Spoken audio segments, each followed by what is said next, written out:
This is the story of Demon Cratius, from the book The New Civilization by Vladimir Megrè. This is from book 8 of the Ringing Cedars series. The slaves walked slowly in single file, every one of them carrying a polished stone. 4 lines of them, each line stretching 1.5 kilometers long, from the stone quarries to the site where construction on the walled city had begun, under the watchful eyes of armed guards, 1 military guard for every 10 slaves. Off to one side, to the pinnacle of a 13-meter-high mountain crafted out of polished stones, sat Cratius, one of the high priests. For the past 4 months, he had been silently observing the construction activity. Nobody distracted him. Not a single person dared interrupt his contemplation, even with a sideway glance. Both slaves and guards accepted this artificial mountain with its throne on top as a fixed feature on the landscape. And nobody paid attention to the figure either sitting motionless on the throne or walking to and from around the lookout platform atop the mountain. Cratius had set himself the task of restructuring the state, consolidating the power of the priests for a millennium, subjugating to them all the people of the earth, turning all without exception, including national rulers, into slaves of the priests. One day, Cratius came down from his throne, leaving a double in his place. The priest changed his clothes and took off his wig. He gave orders to the captain of the guard to have him bound in chains like a simple slave and placed in the line behind a strong young slave named Nard. Looking into the faces of the various slaves, Cratius had noticed that this young man in particular had a penetrating and purposeful look, not a wandering or detached gaze as did many of the others. Nard's countenance alternated between excitement and intense contemplation.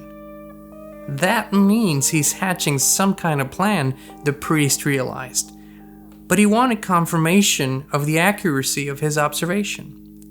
For 2 days running, Cratius followed Nard's every move, silently hauling the stones, sitting beside him at mealtimes, and sleeping next to him in the barracks. On the 3rd night, directly the sleep command had been given, Cratius turned to the young slave and in a tone of bitterness and despair, whispered to no one in particular, "Will this situation keep up the rest of our lives?" The priest watched as the young slave gave a shudder and suddenly turned to face him. His eyes were sparkling, which was noticeable even in the dim torchlight of the cavernous barracks. "It won't last much longer," the young slave whispered back. "I've been working out a plan, and you, old fellow, can be part of it." "What sort of plan?" the priest asked with a sigh of indifference. Nard began to explain with an air of confidence and enthusiasm. "You see, old man, soon you and I, and all of us will be free men instead of slaves. Figure it out for yourself. There's just 1 guard for every 10 of us, and 1 guard too for every 15 women slaves who do the cooking and sewing. When the time comes, if we all fall upon the guards at once, we can overpower them. It makes no difference that the guards are armed and we're in chains. We outnumber them 10 to 1, and our chains can also be used as weapons to shield us from the blows of their swords. We'll disarm all the guards, tie them up, and seize their weapons." "Hold on there, young man," Cratius sighed again, and added with feigned indifference, "Your plan isn't completely thought through.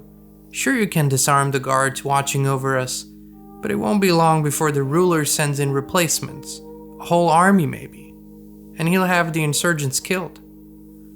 "I thought of that too, old man. We'll have to choose a time when the army's not around, and that time is coming. We've all noticed how the army's preparing for a campaign. They're getting provisions ready for a 3-month trek. That means that in 3 months, the army will arrive at its destination and engage the enemy in combat. It will be weakened in battle, but it will be victorious and bring back many new slaves. They're already building new barracks to house them. We have to start disarming the guards just as soon as our ruler's army goes into battle. The couriers will need at least a month to go call it home, and it will take at least 3 months after that for the weakened army to return.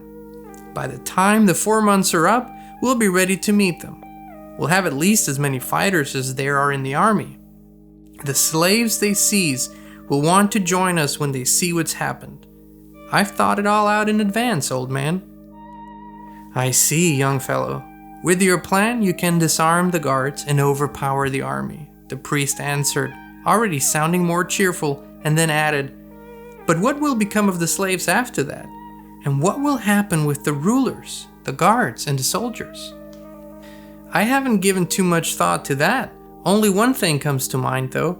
Whoever was a slave in the past will become a free man. Whoever is not a slave today will be a slave tomorrow," replied Nard with some hesitation, as though thinking aloud. "But what about the priests? Tell me, young man, after your victory, will they be slaves or not?" "The priests? Haven't thought about that either. But now I'm thinking the priests can stay where they are. The slaves and rulers listen to them. Sometimes they're hard to understand, but I get the feeling they're harmless. Let them keep on telling their stories about the gods, but we know best how to live our lives and have a good time." "Have a good time? That's great," responded the priest, and pretended he couldn't wait to get to sleep. But there was no sleep for Cracius that night, only contemplation. Sure, he thought, the simplest course of action would be to report this to the ruler and have them seize this young slave. He's clearly the chief instigator. But that won't solve the problem. The slaves will always have the desire to be freed from bondage. New leaders will emerge, new plans will be hatched, and as long as that goes on, the main threat to the state will always be from within. Cracius was faced with the challenge of working out a plan to enslave the whole world. He realized there was no way he could attain his goal through physical compulsion alone. What he needed to do was exert a psychological influence on every single individual, on whole nations of people. He had to bring about the thought of every single human being to the notion that slavery is the highest bliss. He had to launch a self-developing program to disorient whole nations in space, time, and ideas, especially in their literal perception of reality. Cracius' thought was working faster and faster. He was no longer conscious of his body or the heavy chains on his arms and legs. And all of a sudden, like a bolt of lightning, a program came to his thought.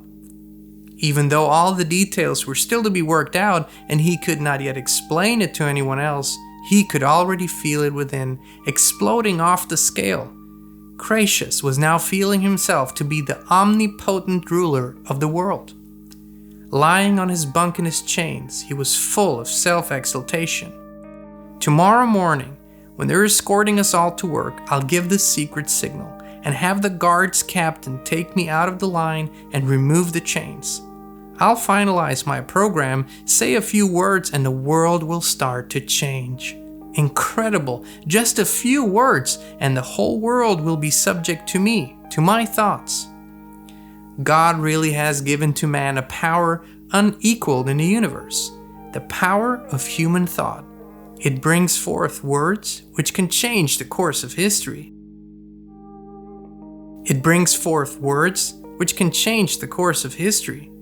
The situations turned out very well indeed. The slaves have prepared their plan of insurrection. It's logical, this plan, and is clearly capable of leading to an interim result very favorable to them. But with just a few words, I shall ensure that not only they, but their future descendants and the rulers of the earth too, will be slaves for millennia to come. In the morning, on Cracius' signal, the captain of the guard freed him from his chains. And the very next day, the 5 other priests, along with the pharaoh, were invited to his observation platform.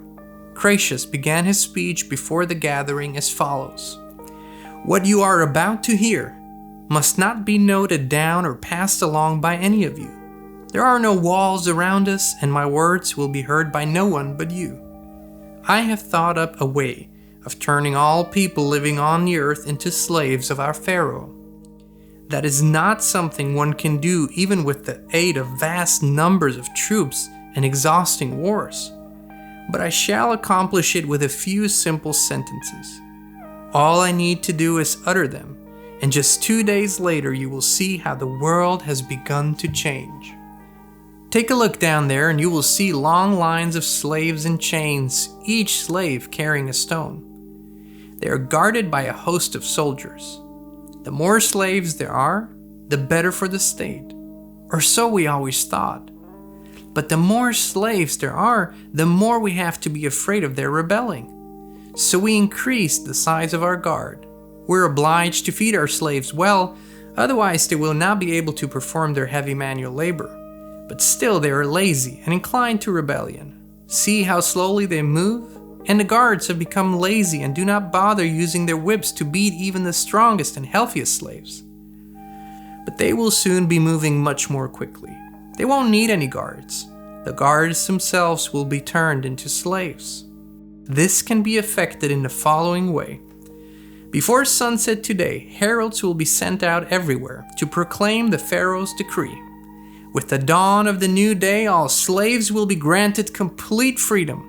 For each stone brought to the city, the free men will receive 1 coin. The coins may be exchanged for food, clothing, housing, a palace in town, or even a whole town. From here on in, you're free people.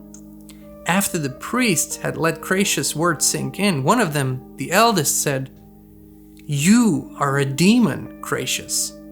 The demonry resulting from your plan will cover most of the nations of the world.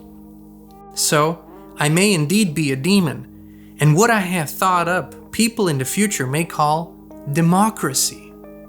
At sunset, the decree was proclaimed to the slaves. They were astounded. Many of them could not sleep at night, thinking about the new and happy life that lay ahead of them. The next morning, the priests and the pharaoh once again climbed up to the lookout platform atop the artificial mountain. They could not believe the scene unfolding before their eyes. Thousands of former slaves, chasing one after the other, hauling the same stones as before. Dripping with sweat, many of them were carrying 2 stones apiece. Others, with only 1 stone in their hands, were literally running, kicking up the dust as they ran.